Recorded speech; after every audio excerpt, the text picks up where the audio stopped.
Can't really handle the fact that, like, I'm a boss bitch. You know, he wants a life where the power gets cut out for 4 hours a day, where he has an outhouse, and when he doesn't feel like going to the outhouse in the middle of the night, he pisses in a bucket next to his bed. You know, mice eating through his clothes. Like, that's the life he desires. He is welcome. I called on every single ancestor, every single deity, every spirit guide that has my best interest at heart, and I said, these are all the things that I want from my husband. If he is not able to give them to me, please replace him. And he didn't come home last night. And so that's the only time he's ever done that. So I have to feel like that is God. Divorce papers signed, but never filed. Still legally married. Still running tours together in the Dominican Republic. Still liking, shading, and posting online. November 2025 was supposed to be the final chapter for Danielle and Johan from 90 Day Fiance, but somehow the story refuses to end. And that is where this gets strange. If two people say they are done, why are they still tied at the hip through business, paperwork, and public drama? That contradiction is not small. It is loud. It is confusing. And it raises questions neither of them has clearly answered. Welcome back. I am Sabrina, and this is TLC Drama Live, where we do not just repeat headlines, we examine behavior. If you love smart breakdowns of 90 Day Fiance chaos, subscribe and tell me in the comments right now. Do you believe this breakup is real, or are we watching another loop begin? Because here's what we know. Danielle has publicly said the divorce documents are signed and ready. She has said she is done. She has insisted this time is different. Yet there is no confirmed filing, no clean legal separation. At the same time, the joint tour business in the Dominican Republic continues to operate. They are still business partners. The income stream still flows. The connection remains. And that is where the first open loop begins. If there was betrayal, humiliation, cheating allegations, social media warfare, and even public accusations of emotional harm, why maintain a shared business? Is it financial necessity? Is it leverage? Is it unfinished emotional business disguised as professionalism? Second question, who benefits from staying legally married? Paperwork is power. Immigration status, financial entanglement, public image, shared assets. A marriage certificate is not just romance. It is a contract. So who holds advantage while it remains active? Third, was the TikTok live incident last year truly the breaking point? Or was that just the most visible explosion in a pattern that never stopped repeating? Because if that fight ended everything, why are we still seeing crossover? Fourth, is this unfinished divorce proof of chaos? Or is it strategy? Drama keeps names relevant. Relevance keeps revenue alive. Reality TV fame is not permanent. Conflict fuels attention. And fifth, if this has happened before, breakup, reconciliation, public declarations, and reversals, what makes this time different? Danielle continues her online spiritual brand. Johan continues his own ventures. Both move forward publicly, yet neither fully disconnects privately. The dynamic feels less like closure and more like a suspended state. Not together, not separate, existing in between. Some viewers call it toxic. Others call it complicated, but one fact stands still. Clean breaks look clean. This does not. So before we even rewind to how this started, pause here. Divorce signed but not filed. Business still active. Public tension still visible. Two people claiming finality while maintaining ties. Is this the end of a marriage or the beginning of another chapter dressed up as goodbye? From the very beginning, the foundation of Danielle and Johan's marriage was never as solid as it looked on camera. Johan entered this union with a clear plan. A roadmap for what he believed the marriage would deliver, a move to the United States, stable employment, and the chance to lift himself and his family out of financial struggle. He was coming from a modest background, sharing a small home with relatives, earning just $128 a month. For him, the American dream was not a cliche. It was a necessity. Every decision he made, every expectation he held, revolved around that promise. On the other hand, Danielle carried a different set of assumptions. She was financially more comfortable, had her own career path, and possessed a spiritual outlook that often guided her decisions. When she quietly chose to abandon the plan to move to the US, it wasn't just a logistical change. It was a seismic shift that nobody on camera fully understood at first. Her decision to retire early from teaching, forgoing a full pension that would have added $15,000 a year, and relocate permanently to the Dominican Republic blindsided Johan. On screen, His confusion and visible frustration were hard to miss. Scenes captured him trying to make sense of how the agreement they had made could dissolve without conversation. Danielle, in interviews, framed it as a personal choice, a spiritual and lifestyle decision, yet on camera, viewers could see the tension, the strain building. Johan's resentment wasn't just about geography. It was about control, about expectations being broken. This is where the first cracks appeared. The initial power agreement of the marriage, the unspoken contract that Johan would pursue economic stability in the US and Danielle would support him, was violated in ways that left Johan feeling emasculated and disoriented. He had visualized a partnership where each of them had clearly defined roles, but suddenly the roles were reshuffled without his consent. On the episodes from early seasons, there are shots of Johan trying to negotiate, trying to assert his plan, and scenes of Danielle dismissing his concerns, often with a light-hearted or spiritually framed justification. On paper, it seemed trivial, but psychologically, the imbalance was glaring. Add to this the financial backdrop. Danielle had already filed for bankruptcy due to a failed yoga business. Her decision to move permanently to the doctor wasn't just a lifestyle choice, it compounded financial instability while simultaneously consolidating her control over money and living arrangements. Every episode highlighting bill payments, lifestyle choices, and Johan's limited earnings reinforced the growing tension. He was caught between ambition and reality, between expectation and betrayal, between what was promised and what was delivered. And that brings us to a critical question. Was the marriage already broken the moment she shifted the America plan? Or was Johan simply reacting to an incident that revealed deeper truths about himself? On camera, his anger, frustration, and eventual disengagement hint at both. A man reacting to betrayal while also exposing facets of his character that would continue to fuel drama later. At this early stage, viewers were already witnessing a marriage under stress, with the foundational promise that should have united them instead acting as a wedge. Was the betrayal the result of misaligned expectations? Or was it the ignition point for behaviors and conflicts that had been quietly simmering all along? The line between incident and pattern was thin, and by the time this choice was revealed to the audience,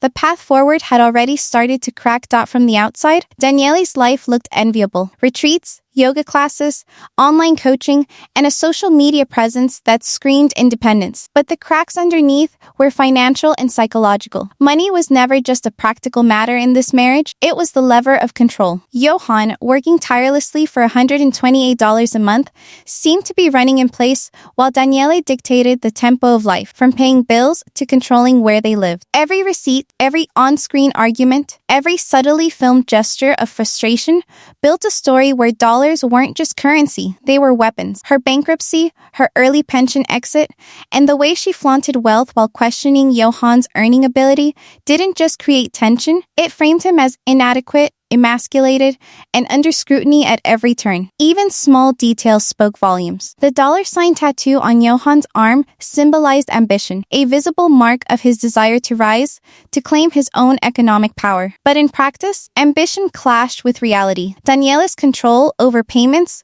her ownership of their shared space, and the authority to decide what bills got paid when all underscored a deeper truth. Power does not always look loud. Sometimes power lives quietly in who controls the rent, the relocation paperwork, the bank account with the last $200 in it. Each time Johan raised a concern, each time he tried to push back, he faced not just verbal resistance, but systemic control.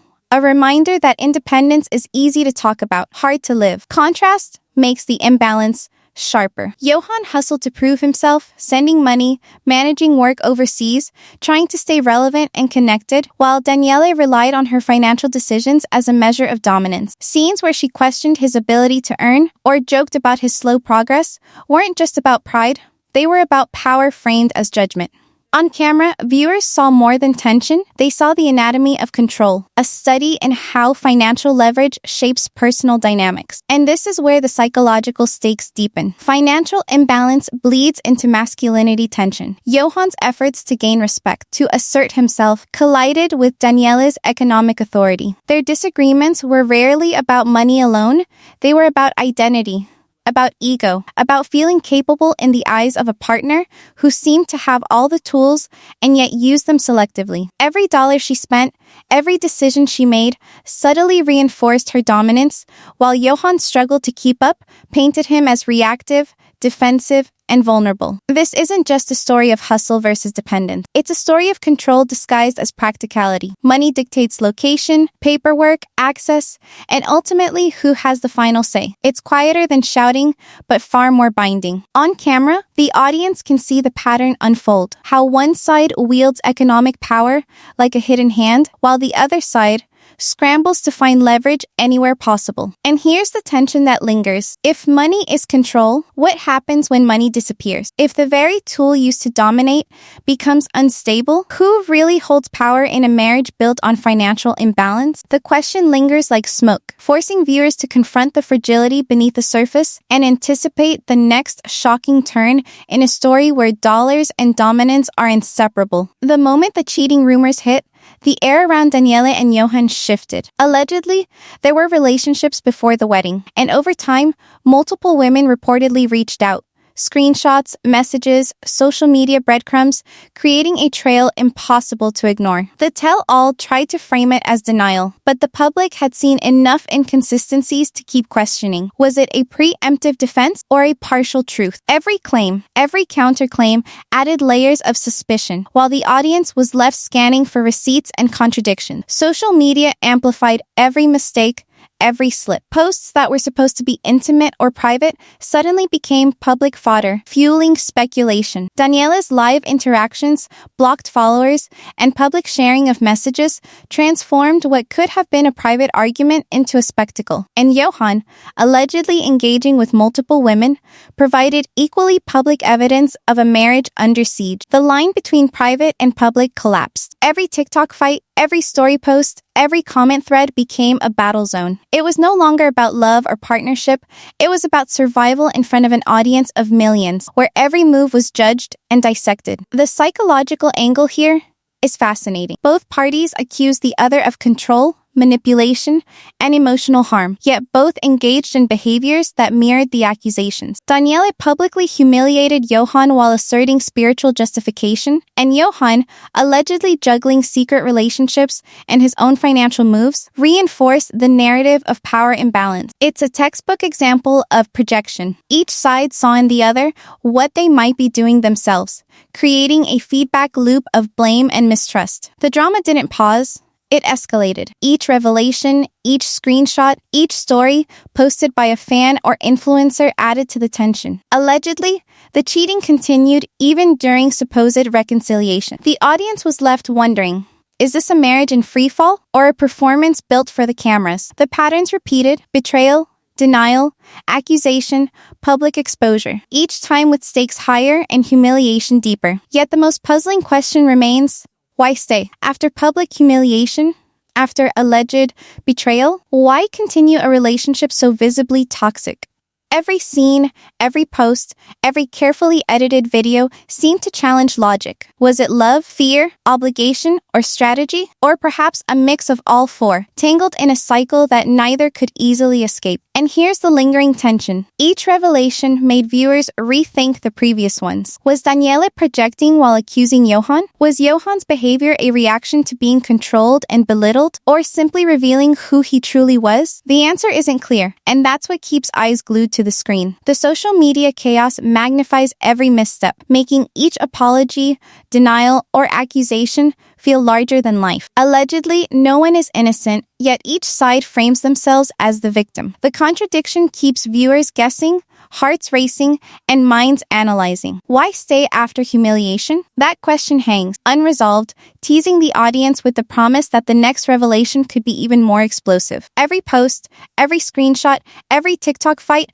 sets the stage for the next twist, and viewers can't look away, desperate to see who will strike, who will falter, and what shocking truth will come next. Danielle publicly claimed she had endured emotional abuse, control tactics, and what she described as manipulative behavior from Johan. Her posts posts, stories, and live videos painted a picture of someone trapped in a marriage where her autonomy was constantly undermined. She described moments where she felt humiliated, isolated, and pressured into decisions she didn't want. These were serious allegations, and the way she presented them gave the audience a clear emotional window into her perspective. Johan, on the other hand, denied these claims. In interviews and social media statements, he framed himself as someone unfairly targeted, asserting that he had been treated as a source of ridicule, financially controlled, and publicly shamed. He alleged that Danielle invaded his privacy, managed his social accounts, and exposed his messages to an audience that often sided with her. Both perspectives were publicly visible,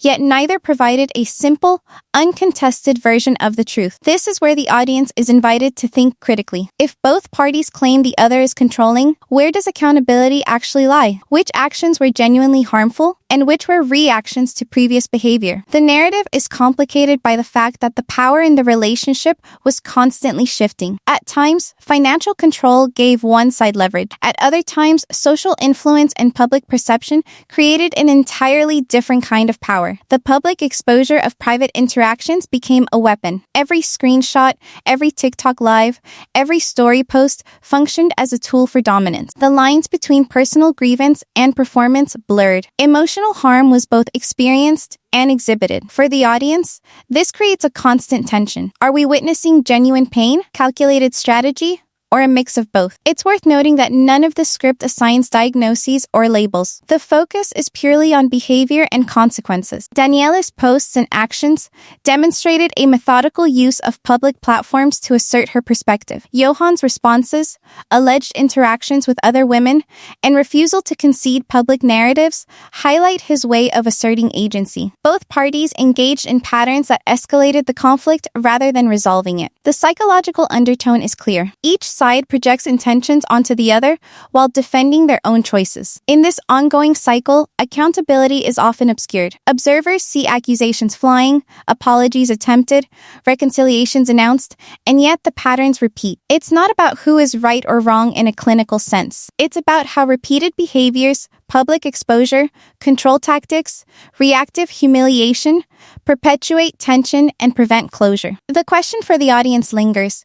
If both claim control issues, who is holding the mirror? Who steps back and evaluates their own contributions to the chaos? The power struggle isn't just about money, infidelity, or public humiliation. It's about perception, narrative control, and the inability to disentangle ego from accountability. In the end, this segment doesn't solve the conflict. Instead, it emphasizes the recurring cycle where claims of victimhood collide with actions that mirror those very claims. Every accusation, every denial, and every public post is both evidence and weapon. The audience is left reflecting on responsibility, projection, and the complicated interplay of perception and behavior, waiting for the next revelation that will once again test who holds power and who is merely reacting. The November 2025 update brought one of the most shocking moments yet. Danielle posted a prayer publicly, something that left fans divided and questioning reality. She allegedly prayed for a replacement if Johan could not give her what she wanted, and almost immediately he vanished from her social feeds. Accounts of him being gone were everywhere, yet no formal divorce had been filed, and their business remained operational. The timing felt uncanny. Was this just coincidence, or was the narrative being framed as divine intervention? At first glance, the scene reads like a spiritual victory, one side calling in higher powers, the other disappearing, leaving room for fans to believe in cosmic justice. Yet, when we slow down and reflect, it's hard not to ask, is this genuine spiritual growth, or is it a justification for actions and control that couldn't otherwise be explained? For viewers, this is where curiosity spiked. The prayer sets up a moral question. Can someone manipulate spirituality to rewrite a relationship's ending, or did the universe really answer her call? Danielle's followers reacted immediately, with comments and shares framing her as either empowered or opportunistic. The content itself became performative. Every post, Every story and every live video reinforced the narrative that her prayer had manifested change. Yet Johan's absence created more questions than answers. He wasn't visible in any official capacity, leaving fans to wonder if his disappearance was a voluntary retreat, a response to public pressure, or part of a continuing cycle that the couple had yet to close. The emotional tension here is palpable. Viewers feel both suspense and moral conflict. Should they celebrate her courage to seek what she wanted, or read this as a dramatic escalation designed to heighten engagement? The story forces reflection on the thin line between spiritual growth and spiritual justification. On one hand, the act of praying publicly can symbolize taking control of one's life. On the other, it can appear as a way to rationalize leaving a marriage without facing accountability for the breakdown. Midway through the session, the pacing slows, inviting the audience to reflect on the psychological and emotional layers. The prayer, the disappearance,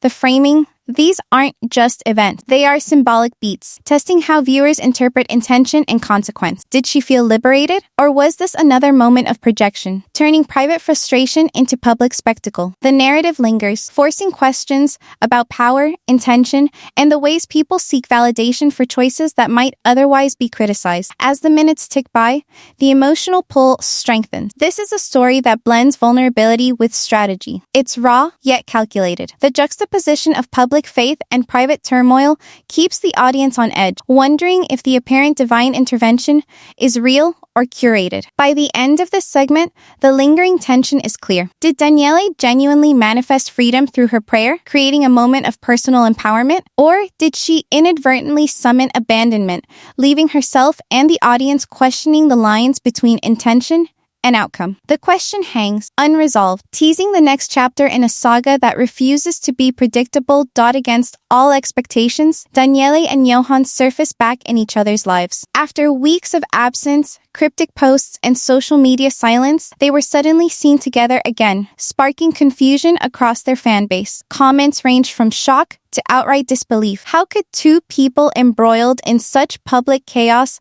suddenly consider building a future together? The reconciliation felt almost performative, yet the evidence was there: shared outings, coordinated stories, and, most strikingly, discussions about Eve. Amid ongoing drama, they were talking about starting a family, a move that, to outsiders, bordered on reckless. The timing of this comeback created a surreal layer of tension. Earlier, fans had followed the spiritual replacement moment, his disappearance, and the publicly alleged betrayals. Now, amidst unresolved financial and emotional entanglements, they were planning something as permanent and intimate as a child. The juxtaposition is jarring. A couple publicly humiliated, embroiled in legal limbo, yet suddenly entertaining Eve conversation. Questions immediately arise. Were they acting on genuine hope? Or was this a strategy to maintain narrative relevance? Was the notion of therapy part of a real attempt to fix issues, or a way to frame reconciliation in a more acceptable light? Fans were quick to dissect every interaction. Therapy posts hinted at reflection,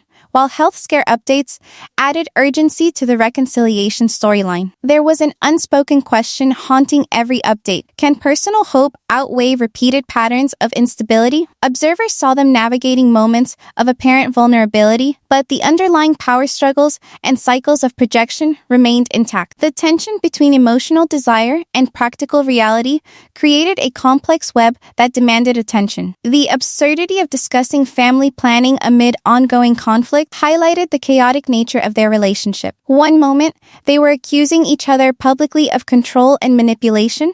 The next, they were strategizing about fertility treatments and shared dreams. This oscillation between conflict and intimacy challenges viewers to question what motivates human behavior in high-stakes, emotionally charged relationships. Is it genuine love, a craving for attention, or the thrill of narrative drama? Even subtle actions carried weight. Coordinated posts, casual touches in stories, and cryptic captions all contributed to a growing sense of unpredictability. Fans couldn't decide if reconciliation was authentic authentic or just another chapter in a series of performative cycles. The unpredictability sustained engagement, as every new update carried the possibility of a twist that could undo the fragile peace they were projecting. Then came the next shock. Just as hope seemed to settle in, a TikTok live erupted in conflict. The very platform that had amplified their fame and scandal now became a battleground. Arguments flared, fans chimed in, and the veneer of reconciliation started to crack in real time. The sequence raised the stakes.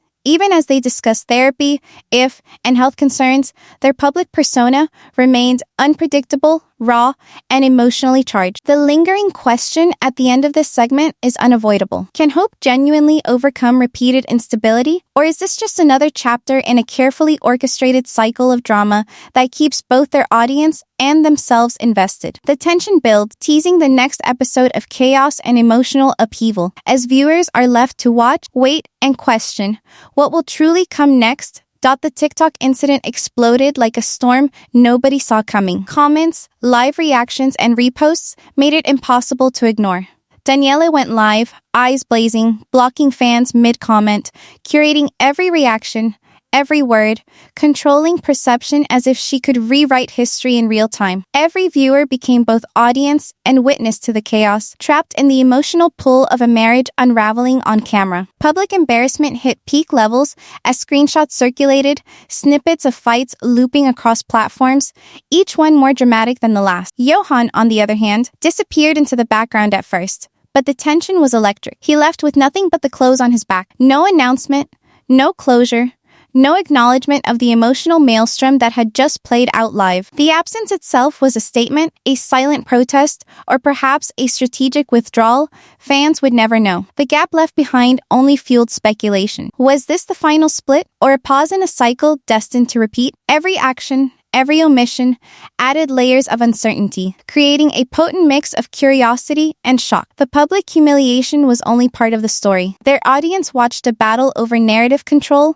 power, and perception, all amplified by social media. Each platform became a stage for one-upmanship. Allegedly private conversations leaked, accusations replayed, and both sides used the spotlight to assert dominance while simultaneously exposing vulnerability. It wasn't just a fight, it was a live experiment in emotional warfare, one that blurred the lines between personal and performative. Fans couldn't stop themselves from speculating. Why did Danielle block fans mid-live? Was it sheer anger, a tactic to manipulate the narrative, or an attempt to contain the spiraling chaos before it got worse? Why did Johan leave without confronting the drama directly? The audience was left suspended between moments of disbelief, sympathy, and outrage, unable to look away as the emotional stakes escalated faster than ever. The financial and personal stakes only intensified the drama. Business operations continued, investments were still intertwined, and their shared ventures loomed over the split like a ticking clock. The contrast between their personal implosion and professional interdependence added another tension layer. Each fan wondering if they are truly done.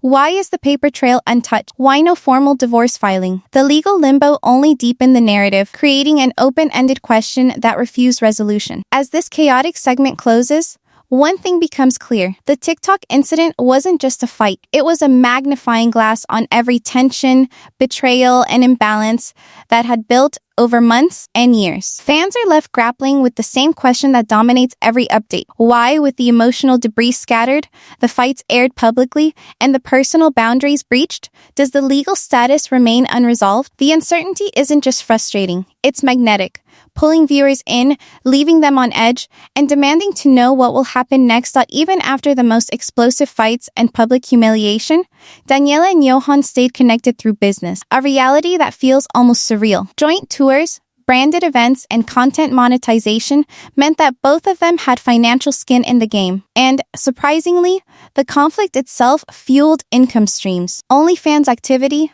sponsorships, and shared ventures created a dependency loop that neither could fully escape. Fans often wonder how two people who publicly despise each other can continue to collaborate, but in this case, the money and audience engagement create an invisible tether that makes complete separation practically impossible. The contradiction is striking. Publicly, Danielle projects empowerment, confidence, and spiritual mastery, while privately, chaos reigns. Johan oscillates between detachment and provocation, exploiting opportunities to assert power, protect himself, or push back against humiliation. This contrast between brand and reality is almost cinematic. On the surface, everything looks professional and calculated, but underneath, every decision, every post, and every collaboration carries a trace of personal vendetta. It's a delicate dance of projection, negotiation, and subtle power plays that keeps fans glued to every update. Financial dependence adds another layer to the story. Danielle's visibility and influence generate income streams, but Johan's participation ensures that both benefit from shared platforms. Neither can fully disengage without losing revenue, and paradoxically,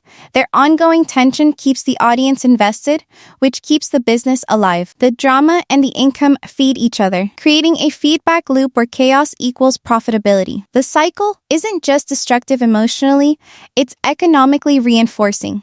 The more they fight, the more attention they get, the more financial leverage they maintain over each other, and the more the cycle continues. There's also a psychological angle to consider. Remaining business partners after repeated emotional conflict raises questions about resilience versus necessity. Are they continuing the partnership out of hope for reconciliation, a sense of obligation, or a calculated effort to monetize their notoriety? The truth probably blends all three. The power struggle now takes place in a professional arena as much as in a personal one. Each decision, collaboration, or public post is another move in a game where stakes are emotional, financial, and reputational all at once. This dynamic creates tension that keeps fans returning. Every tour announcement, OnlyFans teaser, or joint project is loaded with the unspoken subtext of their history, the betrayals, public fights, reconciliations, and humiliation. It makes the audience question, is this real partnership or just another performance in a long-running drama? The line between authentic collaboration and performative conflict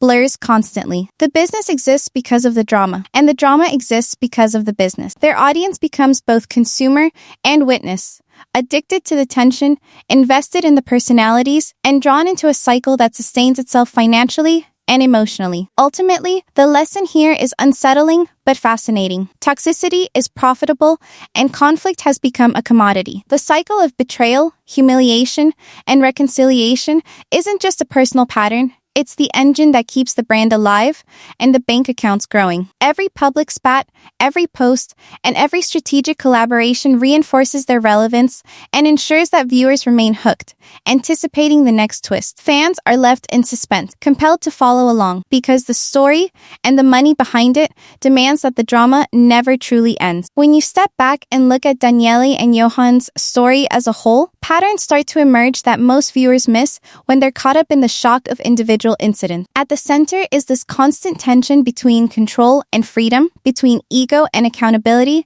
and between projection and ownership. Every move, every post, every collaboration seems chaotic on the surface, but underneath, it's part of a repeating rhythm. A cycle that keeps the audience emotionally invested and the players themselves locked in a loop they can't quite escape. Think back to the original American Dream promise. Johan believed he was marrying someone who would support a move to the US, a fresh start, and a path to stability. That plan changed, quietly but decisively, and suddenly what should have been a shared dream turned into a fracture point. That betrayal didn't just create resentment, it set the stage for a pattern where expectations, disappointment, and control battles would repeat endlessly. The audience sees arguments, but often misses that these conflicts are echoes of that very first fracture, a seed planted early that keeps growing. Money imbalance only deepened the tension. Who pays? Who controls? Who decides where funds go? These questions drove a subtle war of power long before the cheating allegations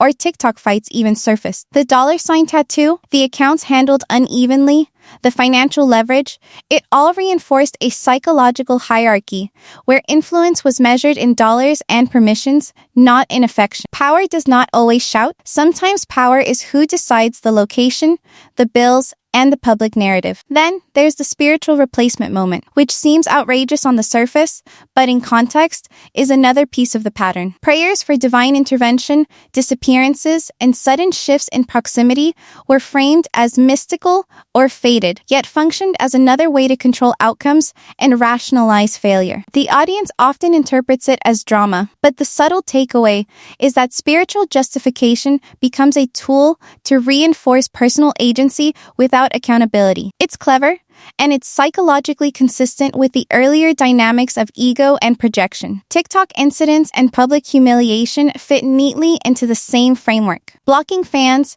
controlling perception, and publicly reacting to private disputes may seem like random chaos, but they are consistent with how power and narrative have always played out between them. The same fight that begins in private becomes amplified online, creating social leverage and feeding the cycle of projection and accusation. Fans see spectacle, but they miss the underlying behavioral blueprint. Who is asserting control?